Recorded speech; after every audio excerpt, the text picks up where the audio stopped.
like it. That?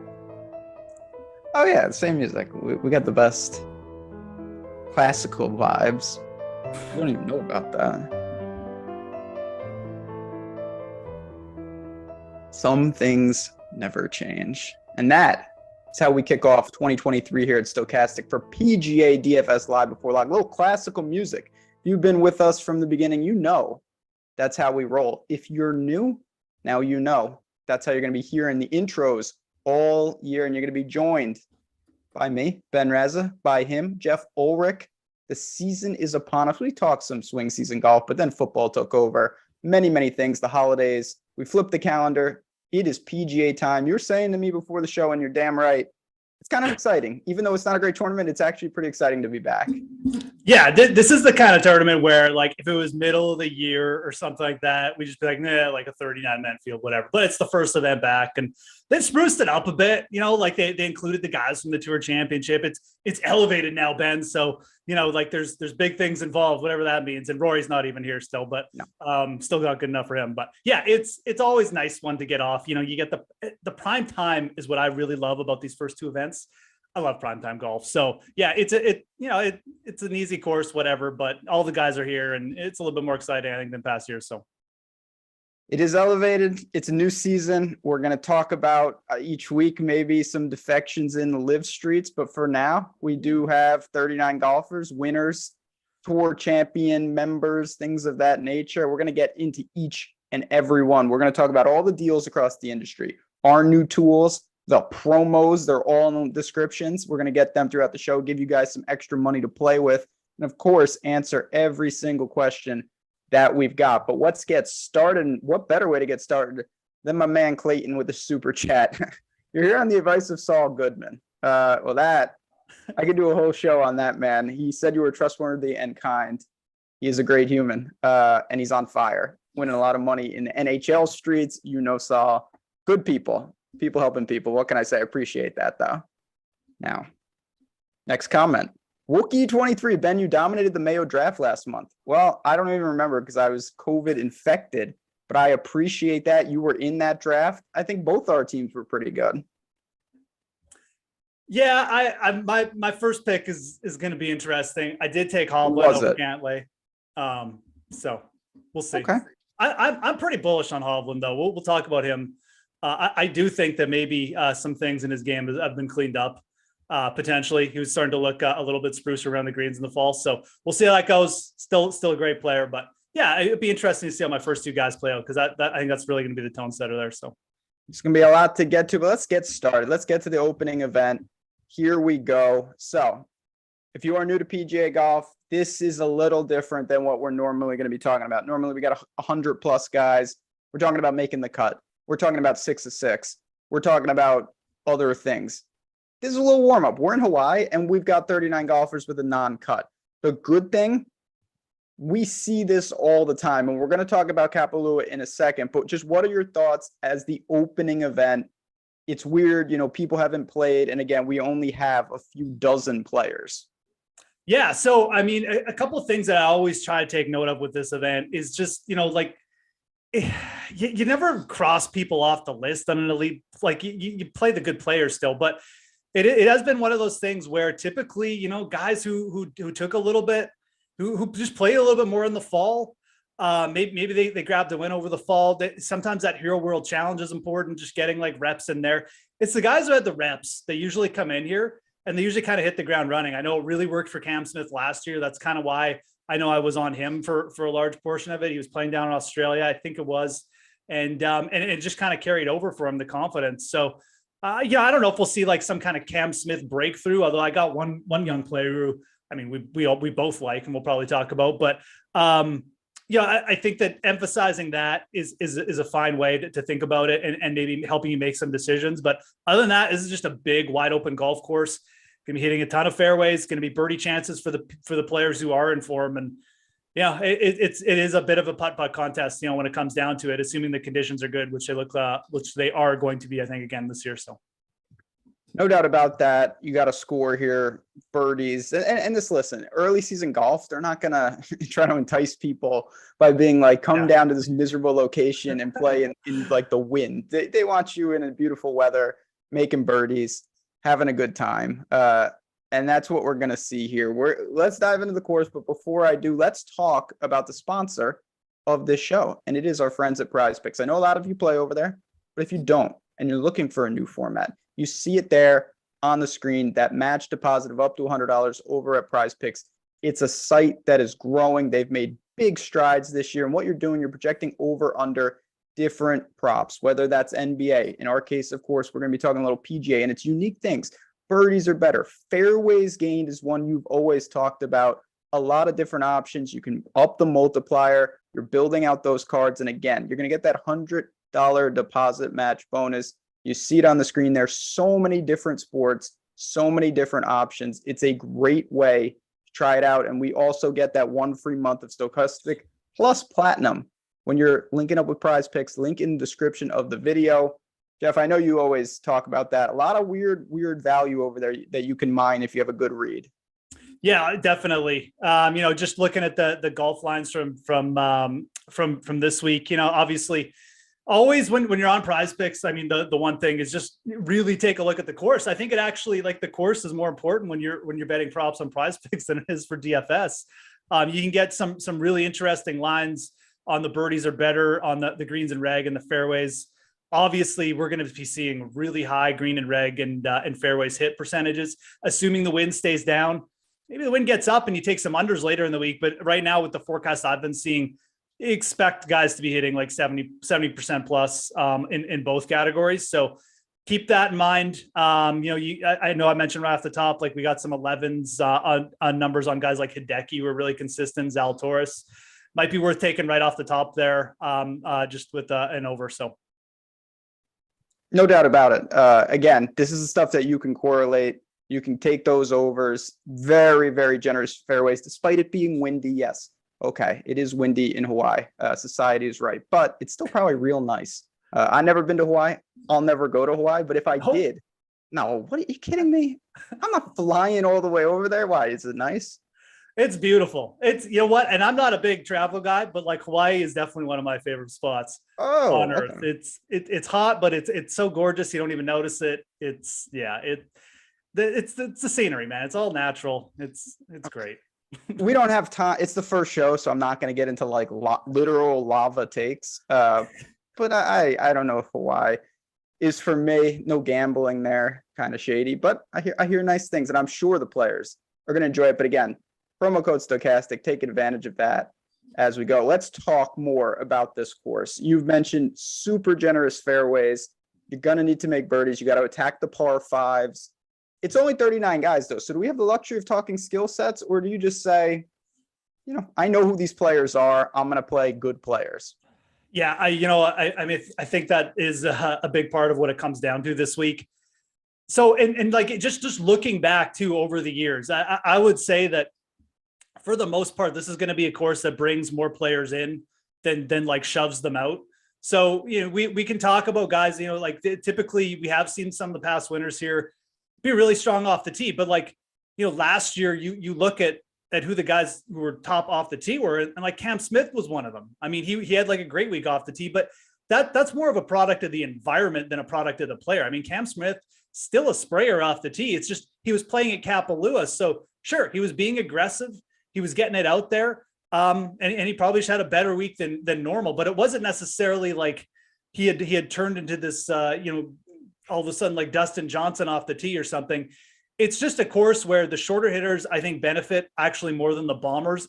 And the like, you talk about, it's a long course and like we've seen some big hitters win here too, but I think that's just a product of those players being good. I think this actually does bring in some of the shorter hitters because they get more roll. They don't have to worry about being accurate. If they spray it a bit, it's not a big deal. So they can go out there and swing a little harder than they normally do and make up some of that ground off the big hitters. So that's the way I always look at this. When it comes down to it too, it's really just, a course where everyone's going to hit greens.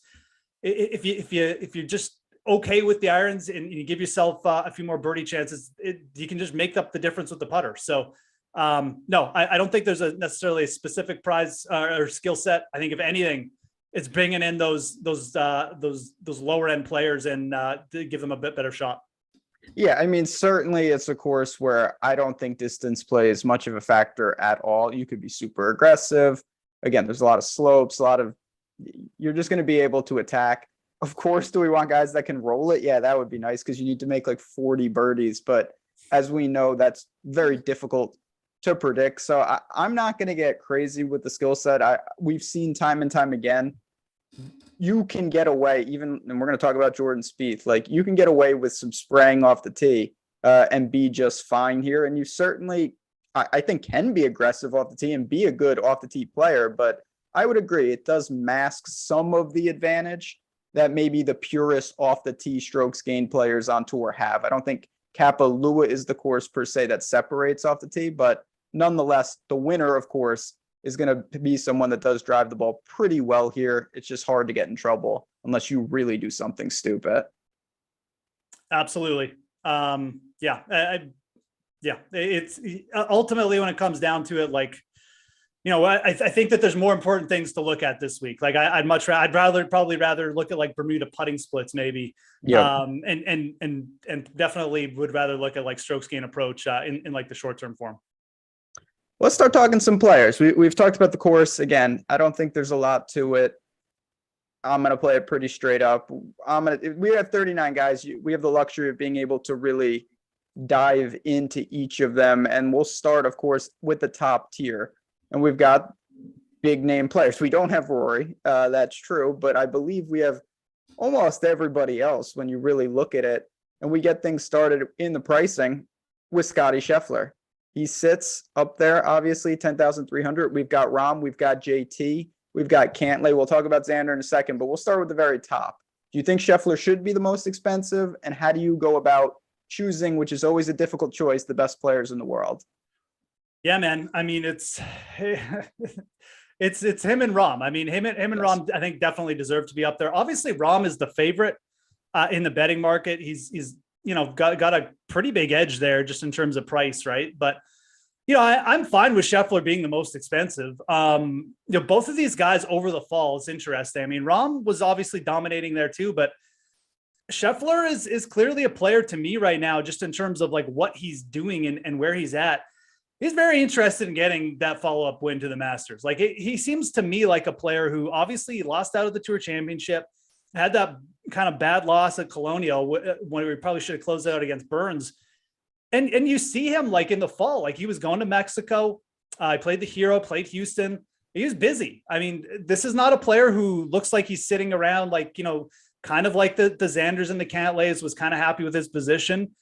I think Scheffler is a player who could easily come out here hungry. And the iron play over the fall, didn't see any drop. Like there's no reason to me why Scheffler can't come in, start firing right away. It's just going to come down to the putter, really, for both of these guys. I mean, if you want to, you know, pick and choose and say Rahm's got the better course history, he's done it here before, that's fine. I think for DFS, I'd be fine siding with Scheffler. You're going to get lower ownership. You're getting a player who's fine in these kind of shootouts. He's aggressive. He's done well in Mexico. I kind of side with him for DFS. I think you take the lower ownership. Yeah, and that is something you mentioned. We saw him pretty recently relative to how recent we could see a guy, and it was mostly putting issues, if any. He looked good ball striking wise, and I'm going to tell, as I said, we're going to talk about a lot of deals. It being the new year, I'll get into how to see some of our tools for a free trial in just a minute later in the show, but I'll give people a sneak peek behind the glass. We currently have Jon Rahm projected as the highest owned player on the slate, and of course, Scheffler is not going to be lost, but we don't have him near Jon Rahm right now. So you are going to get a discount in ownership if you're willing to pay a couple $100. I don't think that affects much. Let's throw Justin Thomas though into the mix. I bet JT, certainly, I mean, we've seen where he likes a course. He likes a course. When he can go low, he goes crazy low. Where is he amongst these guys? Just right below them at 9,900. Yeah, so JT is really interesting this week. You know, I think that his ownership right now and how he's going to be played in this event is being affected by this Xander Schauffele news. And if you just haven't if you're just tuning in now and you haven't like been paying attention, or really if you're just a normal person and you're not on golf Twitter, then you probably haven't heard that the Xander Schauffele, he's dealing with something. Like legitimately, there's some pretty legitimate reports that he's potentially has an injury and he's, like skipped the Pro-Am and may not actually even play, or just will be playing with some kind of injury. Oh, they actually have a queue on him on DraftKings. So, okay. Oh, okay. That's actually new. So, but yeah, and so it's actually been officially reported. This is very rare for golf to have an official report on a player. So Xander Schauffele, questionable. And with the queue on DraftKings, that even changes things more. So I think Thomas is going to be the biggest beneficiary in terms of ownership. And I say biggest beneficiary, I think people are going to go there because you've got a player who sets up beautifully for the course, likes it, like you said, and he's still under 10K. And I think people, instead of maybe saying, oh, well, I'll take the discount with Schauffele, he's so safe, he's got the great course history, they'll just use more Cantlay and more JT. So I'm completely fine with it. Getting to JT is not, like, even starting lineups with JT is not something that I would be fearful of this week. I think that's completely fine. There's just really not much to say. He's a great course fit. He always comes in here ready to go. And just not a player I worry about in terms of like what he was doing in the fall or whether he played. He's a veteran at this point. He knows what he's doing. Like he's going to come here ready to go. And if everything's clicking, and much like Scheffler, if the putter's clicking, he'll win this. So what about playing JT as your second man in? Yeah, no, and absolutely. Like, I mean, I think that, you can play Scheffler, Rahm, and JT and start with the two. I think that's a very viable strategy this week. And it's one where, you look at the winners of this tournament and just what these guys do. Rahm, multiple runner-ups. I mean, JT in the top 5, like you need the points. You need these guys to go nuclear. And as much as there's a lot of value in the mid-range, I prefer the approach of getting two of these guys. I really do. I think that there's a good chance you're going to see lineups winning this week with an approach like that. And as much as there's maybe a drop off between, the mid 8 down to like the mid 7, there's still some guys in the 7s that can light it up and get you those birdie numbers. And maybe you only need a 9th or an 8th of them to do it. But I think they're more than capable of doing it. So I like that approach this week a lot. Certainly, I'm comfortable with it as well, but I do want to just bring this up, and I know I know where it's going, but I think it is important. So looking at the lobby right now, there is a $600,000 tournament, $200K to first for $20. Got to beat 35,000 people. A lot of people checking out golf. It's the first tournament of the year. I have not heard one person say that they're going to play Xander. Given that we just do not know, do you see merit in a giant field of saying we might get Xander at like 7% and maybe he's okay and I'm going to roll the dice, fully knowing that he might withdraw, he might not play well? Do you have an interest there in large field tournaments, or do you think that might be too aggressive? I always have interest in things like that. I mean, you have to. Absolutely. I mean, I would be, outside of like maybe 3 max and maybe even in a 3 max if you want to get aggressive, but like a single entry. If you're doing multiple entry, you should be, I would rather go over than under. Let's put it that way. I don't think you have to get too aggressive and go crazy. But like you said, I think that a 7% is actually like a fairly good guess at this point in terms of his potential ownership. You get double digit Xander, you put him in, say, a couple lineups out of 20, you'll have a little bit more exposure than the field. We have no idea. I have no idea what this injury is or what, how big a deal it is. Could be major, could be, he has a blister on his hand for all I know at this point. I haven't been able to really figure it out. I think that the fact that he's still there and he hasn't withdrawn is actually a pretty positive sign. So, I think that with considering we're talking about a player of Xander's stature and not necessarily, like a Keegan Bradley or something like that, it's worth taking the chance because this is a course where, much like JT, Xander has come in here and started the season off right numerous times, and certainly likes these limited field events. Yeah, again, I think that's a risk tolerance thing. If you are willing to say, I'm going to possibly burn 15% of my lineups, 20% of my lineups, whatever it may be, I definitely think that there's some merit in doing that, because if you get it right and he's okay, what a steal that would be in something like this. Is he hurt for sure or sick? I have been told, like everyone else I've seen, that it is not illness related, that it's injury related. But as you said, he could come in and he's missing an arm, or he fell and his back hurts a little bit. Who the hell knows? It's an unknown, and that anytime there's an unknown. Okay, here I got a little bit. It looks like it is back problems, so I may need an MRI to figure it out. But okay, and this is something again to it. He's been dealing with this for a while, so it's not like it's a new thing. He obviously played with it over the fall in a couple events. He actually played the Hero with it. So is it going to be something that he necessarily withdraws from the tournament of? I would probably, at this point, I would say, like, if I had to guess and you had to say, Jeff, what do you think is going to happen? I think he's probably going to play. He's probably going to be fine. And I think this is something that maybe down the road he'll have to take some time off for, but I don't think it's necessarily going to start this week. He's already in Hawaii for the event. So if anything, you may see more about this after the event rather than this week. Yeah, again, I don't need to know to play him, because if he withdraws, I'll just say, okay. It's it's like you said, it's just a risk tolerance thing. It's just, and I think it's worth taking on this week, in my opinion, because of the kind of field and the event we're getting. So we're going to get to the quote unquote mid-range in a second, but I do want to kind of loop in Morikawa and Finau. To me, that they can be in this discussion. They're right below Xander. Certainly Finau, a lot of people, and I think rightfully so, think that this could be the next, where he cements himself among the best players in the world. He's got the wins now. Can he do it in the biggest tournaments? We're not going to find that out this week. But what do you make of him and even Morikawa, who I feel like is not getting a ton of love out there?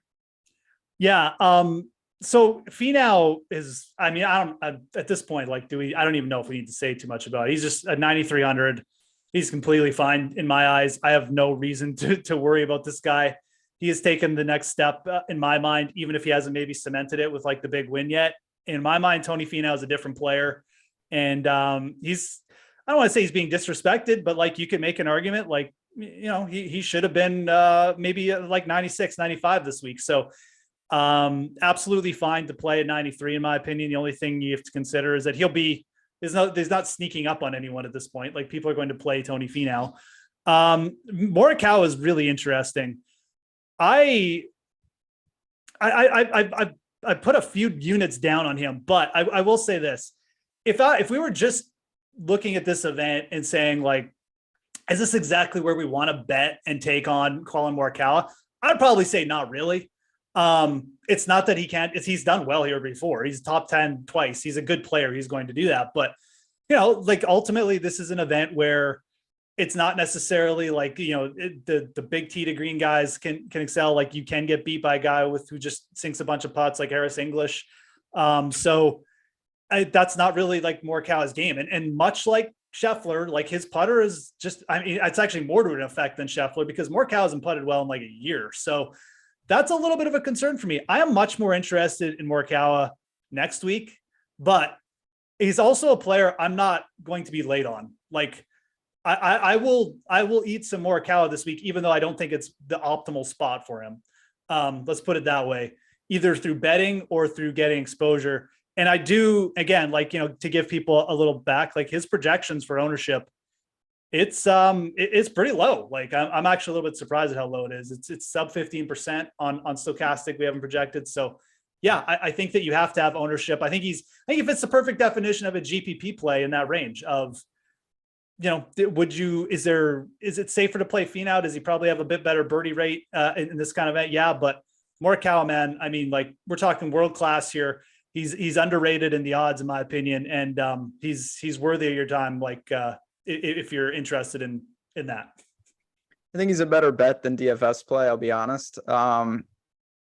Just because his putter is so bad at times that it really hurts his median outcome sometimes. With a bet, if he doesn't have it, he doesn't have it. And when he does, he's just so good. I think in a perfect world, as you said, I don't envision him at a course like this. I envision him in a really difficult conditions, just dominating on the approach. And when you don't need to make that many birdies, you steal a couple 15-footers and you get out of there. This is not that. He's so good. He can overcome any of that. I would clearly play Finau before I would play Morikawa this week. For me, I think it's not that close. I might, I'm not even saying might. I think I would probably play Fitzy over Morikawa, and he's the last guy before we move to the mid range. Fitzy's at the bottom of the nines. Obviously, a different type of player, but we saw him break through as well. An incredible U.S. Open. Where's Fitzpatrick to put a bow on this range? Yeah, Fitzy is interesting. I mean, I talked about Bermuda putting splits. I mean, this guy's obviously the master of Bermuda, top Really five is. in terms of that. He's always top five though. So no big shock there. I think the only knock against him, and look, I agree with your take. I mean, I think Fitzy is probably a little bit better fit for this as well. But the only thing about him is actually his first time playing. It's his first time around the course, so it's a little bit of a new course. It has affected people in the past. I mean, I know I've seen a few just things about that. I think the only players who really top five tier on their first go round of late, like over the last 5 or 6 years, have been like Spieth and Rahm. So Fitzy's good enough that can be overcome.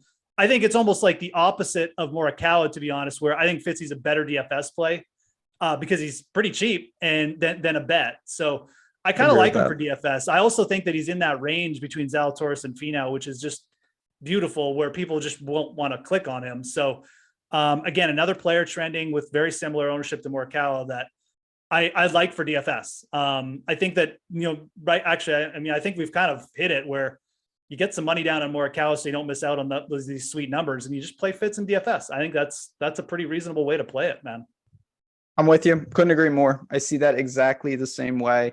And the good thing about a field like this, we've talked about a handful of names. There's still so many world-class players in the eights, and that's where we're going right now. I do want to say quickly, again, me and Jeff have been referencing the projections, the ownership, the tools, all the things that Alex and the team have built since it's the beginning of the year. We obviously want to offer people a chance just to get a feel for what we have. And we have a 5-day free trial, free. You don't have to pay a cent of PGA right now. The link is in the description of this video. All you got to do, you go down there, you click the link, you put in your info, and boom, you're going to get a 5-day free trial for PGA. Obviously, we hope you stick around. If it's the only week that you use our tools, now you know what we have behind the paywall. A great opportunity to get the ownership in a field like this, to see the projections in a field like this. I can't recommend it more. And again, it's free. I mean, if you don't like it, no harm. We totally respect it. But 5 days of our platinum tools right there for you. We're getting to your boys now. You mentioned Hovland. He's coming up quickly here. Will Z, Cam Young, Tom Kim, who was a pain point for me all of last year. This is what the mid-range is about. Floor is yours. I know we're going to get into these guys. It looks like Cam Young's going to be very popular. It looks like Hovland is going to be very popular. I think that's expected. Anything that stood out to you when you first looked at the range? No, this is where, like you said, I mean, I don't want to say like this is where it's gonna make or break you, but it does feel like nailing this range, either in like terms of like you fading it or just picking and choosing correctly is going to have a big part of it. Some of these guys are going to be very popular. Most of them are.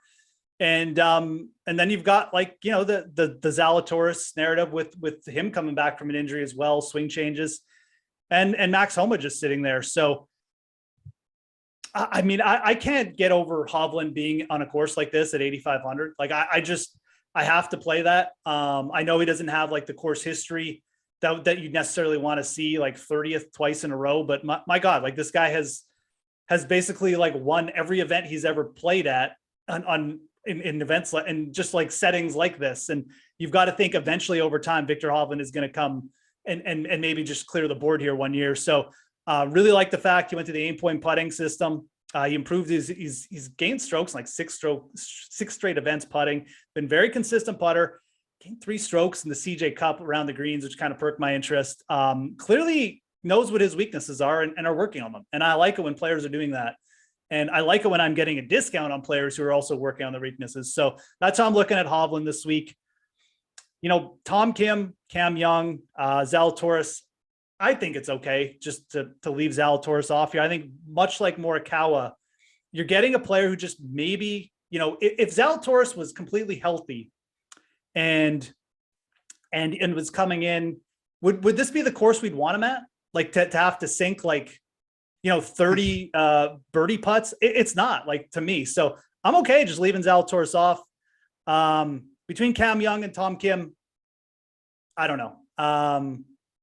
I at this point, I think you should probably just play Tom Kim. What a world. You're probably right, because I would say Cam Young. I'm just, I like you. I'm just sick of fading Tom Kim. So I've basically just been broken. So yeah, listen, I still think that I'm not gonna get myself into trouble. It's the first show, but Tom Kim to me still qualifies as the guy that could be the most overpriced in any field that he plays. He could still be the most underpriced because he might just be Tiger. Like he has shown flashes of brilliance, but they're just flashes because he's so young and the sample size is still so small. Clearly he can play. I think we all know that. His irons are ridiculous. The whole range, though, screams to me guys that I wouldn't prefer needing to go 25 to 30 under. I really wouldn't. Like, and that extends from Cam Young to Hovland. Certainly we'll see. The good thing about Hovland is it masks around the green. You're not going to really have to be exposed here with his chipping. He's cheaper than some of these guys, which is obviously very agreeable. Him and Homa to me would be where I would get my range started. But let's keep going because Burns and Sanjay, and I have interest in Spieth. I think that Spieth makes a lot of sense here, and they're only a couple $100 cheaper than the guys we just talked about. Yeah, and that's kind of why I leaned Hovland in that range. I mean, I think there's validity in just fading that range altogether and maybe just playing the kind of inexperienced, avoiding the inexperience of Zalatoris, Young, and Kim this week. I mean, I think if I was going to play anyone, I'd play Tom Kim. But the other factor is, like you said, we've got Sungjae, Spieth down here. Maybe even Hideki we could add to that group. I mean, I have interest. I think the whole world has interest in Sanjay this week at 8,300, which is fine. But there's ways to get creative down here with Spieth or potentially even Hideki. So I'm with you. Like I would lean Spieth here. Just in terms of what he's done at this course, obviously. And the thing about Jordan Spieth is it's very much like the Cam Young situation. Is he like the best driver of the golf ball? No. Can he get it out there? Yeah. And he's just going to be able to swing freely off the tee. There's no stress for Jordan T on the worst part of his game this week, which I love. So yeah, I think Spieth at 82, not a player that like, I think you have to play, but I would definitely, like, in that range, if I'm looking to get different, I'd feel pretty good about using him. Like I don't have any qualms about it or anything like that. And I definitely feel better about it than Hideki, who didn't really show much over the fall. And we'd really just be, I don't want to say guessing about, but there's no out for Hideki. If he doesn't bring the tee to green game, then it's pretty much over. At least with Spieth, we do have that chance of him just hitting like a monster putting week too. Yeah, he can spike, his crazy upside with the putter. Hideki is just someone, and again, some of this in a 39-man field, to be honest, I think there's a little more art than science in some of this. Like, to me, Hideki is the type of player that traditionally has more of a build-up. Like, he comes to places to get some reps. And if he doesn't have it, it's bad. He doesn't really grind there. The injury woes and whatnot wasn't good when we've seen him. It actually hasn't been a putting issue for Hideki. It's just been like lackluster ball striking in late in the year. And you got to worry again about the slew of kind of injury things with the neck and all that. Spieth firmly ahead of him for me. I like Spieth. Sanjay, he's got a little experience here. He looked good, and it should be a good course for Sanjay, I think, long term when we look at this. Yeah, Sanjay to me is just, he just feels a little bit too cheap. A very consistent player, probably not. The thing I like about Sanjay in these fields, he rarely blows up. He rarely pulls like I'm just going to like take it easy this week. That's like, Hideki. That's Hideki, exactly. But Sanjay is just like that guy. He produces week in, week out. I don't mind that, especially when he's 8,300. Tough player to really like fade or really want to fade. So yeah, interesting range, I guess. It's not that interesting. It's kind of just Sanjay and Spieth for me. I'm okay fading Burns here. Just a player who I kind of am in agreement with you. We may see some regression I'm not really sure what to think of him yet, to be honest. So he's a very interesting. Again, not here. I don't think it's something like that. But Sam Burns to me is one of the players this year that I think could go. Like, there's a lot of people that think Sam Burns could break through and win a major this year. And then there's a lot of people like me that think that maybe Sam Burns is not going to have his best year of his career this year. It's like Sam Burns going winless, wouldn't shock me at all. And it's not it would shock a lot of people. I think it would. It wouldn't shock me. I mean, it doesn't even mean that he's a bad player. I just don't see the same consistency with him as some of the other players. So, and when Hovland's $100 more expensive, I'll just take Hovland. Sanjay or Burns, it's not close for me. It would be Sanjay. Yeah. Last guy in the range, and name recognition, I would say he doesn't belong, but certainly if you look at the results, he does belong, and that's Brian Harman, who is just churning out top end finishes, certainly during swing season. He's a good putter. His ball striking is more than adequate off the tee. Not the longest hitter out there. You don't need to be here. Do you think he's overpriced? Do you think he's playable? Obviously, ownership wise, he kind of falls right in the middle of the pack. Yeah, I think he's not probably. I think he's overpriced. He's got the good results, and after I say this, he's probably going to gain 10 strokes putting and finish runner up or something, and gain 1 million DraftKings points this week. But he's capable of that. He is. But you look at the talent underneath him, and this is where this field starts. You start to realize how deep it is. We've got Thigala, Wise, Scott, Hanley, Connors. Some of these guys won't even be highly owned. So, I wrote up like a fades and pivots article on Tuesday for Stokastic, and it's still up on the site if you go under PGA. And our projections, again, this is where like the projections guys, if you're interested, they just really help. Like, they just point out, like Harman's sitting there like with a lower projection than some of these guys in the 7K range. And you're like, yeah, that makes sense. Like, yeah, Corey Connors is a better player overall than Brian Harman. He should be like with a higher projection. He's a way better tee to green player, is more consistent. And if his putter shows up in a course like this, he'll make a ton of birdies too. He's going to be way lesser owned. Maybe not way lesser owned. I shouldn't say that, but he'll be slightly lesser owned, I think. Because Harman's had a couple runner-up finishes in a row. So nothing against Brian Harman. If he was, in the 7,500 slot or 7,400 slot, I'd probably be saying it's a pretty good play this week, but he's not. He's 8,000, and there's a bunch of names under him who are really good golfers. And like I said, projecting out with pretty strong projections this week. So you mentioned some of the guys right below him. Yeah, I know. So we say Sam Burns, and look who comes into the chat. Just because he's got alerts set up to defend his boy, but we'll see. We will see. Let's talk about some of these guys before we get to the salary savers, and we'll do that in just a little bit. I want to talk about the upper half of the sevens, because I kind of still equate them in a field like this to the mid-range. You got Billy Ho, you got Connors, you've got Henley, Adam Scott is here, Keegan. These are PGA Tour regulars. They don't win every year. They're not here every year, but they certainly have got experience. I think that Connors, to me, stands out just because, again, his around the green game's terrible. He doesn't need that here. I don't know if he can go as low as you need to win, but he still could put together a pretty good performance. Who are you drawn to in the upper sevens? Yeah, Connors is kind of, I think he's the most interesting. I just don't think Corey Connors is going to draw a ton of ownership. And, like, again, a little bit of wind here. One thing we've seen from Connors too is he handles these courses pretty well. And it's not necessarily that it's like, when I say these courses, I don't mean like, oh, these like big courses and he needs like the extra space for the fairways. It's just courses where it's a little bit simpler and we're just kind of focusing in more on like approach and being aggressive. I mean, the RBC is a place where he's had some success. I don't think that like long-term, this is necessarily like a terrible setup for him. I agree. Like the conditions need to be tougher for him to actually win, I think. But from a DFS standpoint, yeah, I think Connors can come in here and put up a good week. And I just don't think many people are going to play him. So it's an interesting pivot spot. My guy Henley's right there too. And he showed the putting prowess in the last start, but he hasn't played much since then.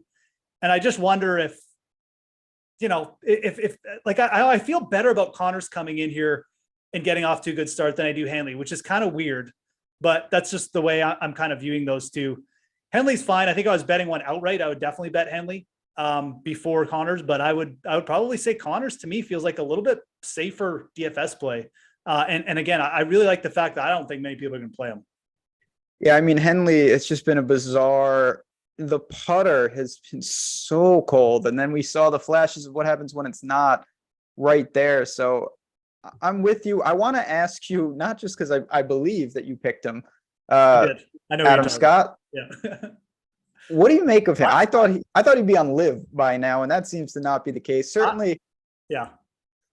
I mean, we're not going to see him all the time. He's not someone that's going to play frequently, but he is here. What do you make of him in this spot? I'm very bullish on Adam Scott for 2023. I really really are. think that if you want to get a guy right now and bet him across the board at all the majors and get like better than 50-1, that would be the guy I would say to go out and bet. I think he's very focused. I think he's in very good shape for his age. He's not someone at 42. You can be like, oh, well, he's 42. He's fine, man. Like he still gets it out there. Maybe he's not quite as consistent, but you look at what he's done with his game. He's all of a sudden become like this very consistent putter. And I'm interested in Scott this week a little bit. I did take an each way on him to 8. That gives me 8 places for him. And I feel pretty good about it. He was playing in Australia a lot, which he doesn't always do. Grabbed a runner up there. So he's one of those players who was playing over the fall, has some pretty good results. And now he's coming in here. And like we just had an Aussie do the exact same thing last year. Like, why couldn't Adam Scott come in here and just, rip the driver a bit, sink some putts, which has been rolling for him, and gain 6 strokes putting? He's capable of doing that. Like, I think Adam Scott is kind of a sneaky pick this week for outrights. And again, it's probably not the ideal setting for him. Like maybe when we get to Torrey Pines, that would be better. But I really like him this week. I do. I think that he's a little bit boomer bust. He's, but he's still, this may not be it, but I'm fine taking a shot with him. I would rather play him over Keegan. I'd rather play him over my guy Henley too. I think, again, you obviously are very bullish on him. If you believe that, I think that there's a pretty good incentive to buy early on Adam Scott. I think that people are going to overweight every one of his starts because they won't be as many. And this is a guy that, again, he's got all the tools. So if you like that spot right now, I think it's not the worst range. It's not a huge opportunity cost. But let's transition to the bottom tier here. I'm going to call them the salary savers at 7,500 and below. Got plenty of names there. Before we dive into them, though, I've talked about PrizePicks. Great stuff going on. I've talked about the free trial we've got here at Stokastic. Click that link. If you are in a state that has legalized sports betting, like me in New York or wherever you are, and you have not signed up for BetMGM, the offer that we have is still going on, where if you use that link, Jordan's going to drop it in chat because that's what he does. He's always on top of these things. You get 2 months of Stokastic Plus Platinum for everything and the risk-free bet of up to $1,000 at BetMGM. It's a deal where you're getting a ton of value on the betting side. It's a deal where you're getting a ton of value on the DFS side. It's the deal where you see everyone's face on the ad, from Gajeski to myself to Eric's crazy picture. That's half the reason we've kept this around, is people love the ad. So you see it on the screen there. Earn 2 free months of Stokastic Plus. Risk-free bet of up to $1,000. Again, that link is below. You want to take advantage of that. I can't say enough. It's just great value all the time. If you have questions, you hit up our support. They'll get you squared away. But it's time to talk about Aaron Wise, which is the whole point of this show. He's $7,400. A lot of people, including me, think he's going to be in for a big year. He's going to be really popular, though, in these price points until something changes. Are you willing to buy into that chalk with Aaron Wise? Or are you going to say, I'm going to let other people chase what's been a ridiculous run with the putter, even though he switched the brooms? Like he's clearly putting out of his mind right now. He is, but like, who's to say that we should be stopping? I mean, a big part of what he's been doing is I've been on Bermuda greens. And like, there's been a clear switch. Like he, like you said, he went to that broomstick. It's a young player. I think when, if this was an older player who, we knew was really up and down with that club and was kind of locked in. We're like, okay, well, this will end soon. That's fine. I would say, yes, fade him. But this is a young player who, we haven't seen perform at this rate yet. And I think there's something to this personally. I'm fine. This is one player I would absolutely be okay with this week. I wrote him up in the first round leader targets, bet him as well with Adam Scott. Those are my 2 kind of long shots. I know they're not really long shots, but I'm not going any deeper than that necessarily for outrights. So Scott and Wise on the each ways for me. And I think for DFS in this spot, like you have Theegala under him, but is the ownership really going to be lower on Theegala? Like I would rather take Wise, who's been around this course before, a little bit more experience, a better putter at this point. And I think just a little bit closer to really breaking through in a big event like this. So yeah, I'm all over this. Going to ride him here for this week at least. I do like the setup for him. I think he can go low. He's played well in Mexico. He's, his only win came at like 24 under. So I don't think an event like this necessarily scares him. He's just got to get that consistent 4 rounds. And, that's been a trouble spot. He usually goes low and then comes back with like a 70 and then he's grinding for like a T5 instead of the win. But eventually, that 70 will be a 68 and he'll get there. This is a real dangerous range, both good and bad, but I think you're going to see some high upside, talented guys here from Wise to Theegala to Seamus. Even KH Lee and Mackenzie Hughes are right there. These are names I have interest in, tournament centric, just because I don't think we really know how good these guys are. Certainly a guy like Theegala is up and coming. Seamus took a huge step, and I think he's a real player. I know a lot of people disagree with that. I'm a big fan of his game.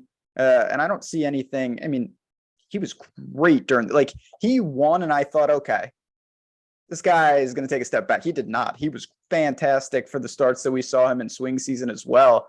I'm really, really looking at this build where we go Scheffler and JT, and then we pepper 2 or 3 of these type of guys. Exactly what I was going to say. I think there's more than enough here to take 2 of them. We just talked about Wise, but you're right. Like Theegala, like I said, great birdie rate. Coming off the QBE shootout win, but he's just a good player. I mean, who's can rack up. He's not going to be afraid of going low. Went low in the CJ Cup in Japan on a tough course. Seamus, I mean, look, I've talked him down enough. I'm not going to start doing that again. I've learned my lesson there. He's certainly capable of getting it going. Irons have been consistent, like you said. The putter's not going anywhere with him. Maybe eventually that'll cool off, but like I'm not going to sit here and say I think power will be the heaviest owned. So that would be my only argument against him. Whereas, you may get like KH Lee at a little bit lesser, but I think that there's more than enough to take 2 of these guys, and whoever your 2 favorites are, I think you're in a good spot because I think that there's a lot of birdie potential with all of them. And I don't think you need to get fancy here. Like I don't know if you need to take on like Straka. I don't even know if you need to go Hughes necessarily, but there's definitely potential that a couple of these guys end up factoring in and really being, if one of those Scheffler Rahm builds or Scheffler JT builds wins, it's because a couple of these guys went off, and it wouldn't shock me if it's like any of the 2 that we just talked about. Mackenzie Hughes to me is definitely a worthwhile target just because of this, how crazy he can be with some of his skills.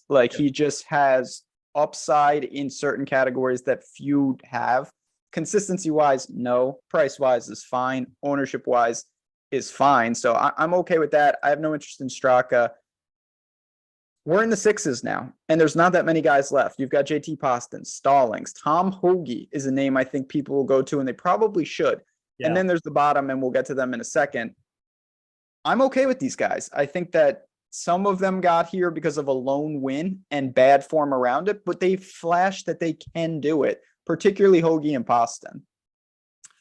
Yeah, Poston is very similar to Mackenzie Hughes. Like if he's got it, and Poston's probably, I would say, like I'm almost just a better player as well. But like if he's got it, like if the irons are going and he's confident with the putter, I mean, like, he'll score a will on a course like this. So there's certainly enough upside there to consider him. Hoagie is really the guy that interests me, though. I mean, this was a player over the fall who was T15, like T5, T10, like just consistent, out of his mind with the irons. He cooled off a little bit, but then we saw him. People forget, everyone's talking about the Theegala win at that shootout, but like he was paired with Tom Hoagie. So, like we do have, he played in December. He's been a player who's kept that form. I think he's a great value at 6,500. Really do. And, that like we could talk up Svensson here as well. I mean, like throw him into the pile if we wanted, but yeah, this just more leads to the fact that I think that this week is very much where you should be trying to get access to these guys. Some of them multiple of them are probably going to be having big weeks. And yeah, some of them will burn out, like it's that type of event. If Hoagie ends up T40, I won't be, or T39, I guess it can't be worse than T40, T38 or something, then I won't be shocked. But a couple of these guys have looked really good in the fall. And I think that this is a good event for a lot of these players as well. So listen, no problem with it. Again, the non-cut always gives you a little cushion to roll the dice here. And we've talked about this a lot. It's one of the many reasons you want to get the tools and just be part of the community here at Stokastic. When you get into placement points with stuff like this, it doesn't matter. Like, you'll give me 2 random birdies, and whether you finish 33rd or 9th, it doesn't really matter. Like, if you don't win, it's all the same. So you can really endure a lot down here. But I gotta ask you, and don't worry, the hot take portion of the show is rapidly approaching. I got a good one to start the year. You championed Trey Mullinax really hard last year. You were a big advocate of him. I agreed that, listen, if he didn't get hurt with a freak injury, we could be talking about him in a whole different situation. He won. He's here. Played good at Houston. He's triple digits in the outright market. He's one of the lowest price salary players. What do you make specifically of Trey Mullinax in this spot? Yeah, so I know I just finished talking about how there's a lot of playable players in that last range, but my take of the 6s is this. Like, maybe outside of Mackenzie Hughes, I'd almost be okay going down and just like crossing all the guys off and just using like just going to Mullinax, really. I mean, it's basically what it comes down to. I mean, aggressive iron player, isn't going to be stressed. Like, he's very much like a mini Hovland in some ways. He's not as consistent off the tee, but he gets it out there. But he's not gonna be stressed around the greens this week. It's his first time through. So it's a little bit concerning, but like, the birdie rate is there. He's gonna be able to smash these par 5s. I see no reason why Trey Mullinax, who won on a really soft course in Kentucky and can certainly light it up and was lighting it up on the Korn Ferry Tour in a lot of these low scoring events, can't come in here and get you to 20 under or 22 under and put in a big week. And maybe, like, I'm not saying he's going to win. I'm just saying that's probably going to get him like a decent result, right? So assuming the winner gets to 30 under again. So Mullinax, to me, very, very playable.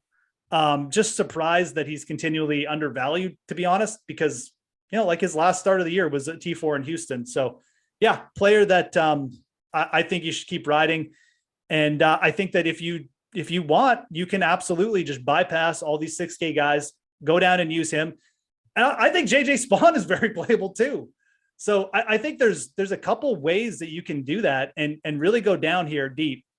You could, you don't have to, but if you want to make a build like that, where you're leaving your last guy in under 65 and you're bypassing the rest of the 6K range, I think it's very, very doable this week. And Mullinax, I'm obviously high on, but I really think JJ Spawn is fine too. There are definite options. And I think for me, my final thoughts before we give to our hot takes and bounce on out of here, the bottom of this tournament is different in the sense of you have a couple players, not to single them out, that are here because they won once, and that's it. Ryan Brehm would be the guy that I'm referring to. He's not playing competitive golf, and he hasn't in quite some time. He's missed 10 straight cuts. He's the same price as Trey Mullinax and Spawn, basically. You couldn't be in more different situations in terms of where they're at. Now, they're all here for somewhat of the same reason, but I do think you want to be a little cautious, particularly with Brehm and even Ramey.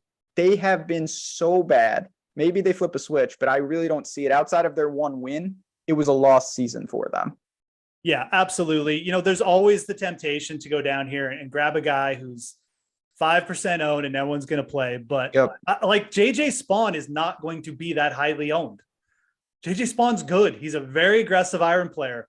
And if he gets hot with his putter and doesn't have to scramble, like, he will get you a bunch of birdies. So I don't know. We're not going to play the Luke list. We're not going to play the Brehm. You got Mullinax, you got Spawn, people. Just stick with those guys. That would be my one recommendation. And don't tweet at me when Ryan Brehm shoots 64 tomorrow. Yeah, I don't care. I don't even know. No offense. Again, if you're watching the show, I didn't even know why Ryan Brehm was in this tournament. Yes. Did you know right off the bat? No, I did not. First of all, Ryan Brem and Ryan Blom, who couldn't be more different in how they play, confuse me every time. I don't even to right now. I know because I looked, it's either Corrales or Puerto Rico. I forgot which one. It was Puerto Rico. I had to look okay, it there up. you go.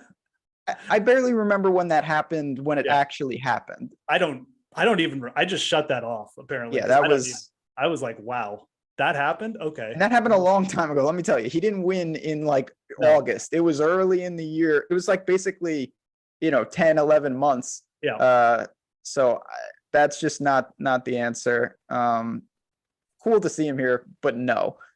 All right, friends, it's about that time. First tournament, like I said, we're just warming up here. It's going to be a fantastic year. I can't wait to get into the tournaments with all the new players, cuts, all that stuff. Me and Jeff, and of course, Eric, and all the members of the golf team here are really excited to get into it. But it's that time, hot take time. You want to sports, hit that like button. And of course, at the Fantasy Grind, if you've got questions at JazzRaz DFS, you know how this works. I know you haven't always done live before lock with me. A hot take for the people. You can get crazy if you want. You can get conservative being in the first show. If you want me to go first, I'm happy to go first. No, I'm ready. Let's go. Okay, you're ready. Of course you're ready. Born ready. Go ahead. Look, what happened last year? We had an Aussie come in. He's playing down under. He got hot with the putter. He rolled in like a million birdies and he won. We're going to have the exact same thing happen this year, Ben, except it's going to be old man Adam Scott coming in with the broomstick. Woo! Week 1. Yeah, I'm going to do it. Let's go. I'm very confident in Adam Scott. I think Adam Scott is a player who's going to win this year. Let's do it. He's got the putting. He can do it. This event has been good for Aussies. Ogilvy, Appleby, Cam, Greg Norman probably won this at some point. I don't know. I don't know if he did, but I think Adam Scott, man, I'm going to do it. Let's do it. That's a fantastic. You can't win every event unless you win the first event. And then he goes right to live and you are left with no money in the league. I'm going to get a little obscure because it's 39-man field. And normally I would say that Tom Kim is going to get cut. They're going to change the rules because he plays so poorly, but that never works. I'm going to call for a week of JTs. And what I mean by that, I think Justin Thomas is going to win. I think JT Poston is going to be in the top 5 right with him. I think both of them are going to be up there. So I'm going to go aggressive. I think that JT Poston's a really worthwhile sleeper. We know when he struggles, it's bad, but when it's good, he can play with anybody with his combinations at times off the tee and with the putter. And obviously, I think that Justin Thomas, like a lot of people, is primed to start the year just being JT. He comes ready to play each and every week. I don't see that changing. I'm going to say that JT adds another one to the resume to get things started. Look at that, friends. Right on the dot. We are out of here, but thanks again for tuning in here at Stokastic. Make sure you take advantage of all those links in the description. Don't forget, limited time offers, free money up for grabs. For me, for Jeff, for the third part of the team, my man Jordan Klein behind the glass, hanging out with us. Thanks as always, guys. Good luck. It's going to be a great year. And of course, I'll see you guys next week. Same time, same place.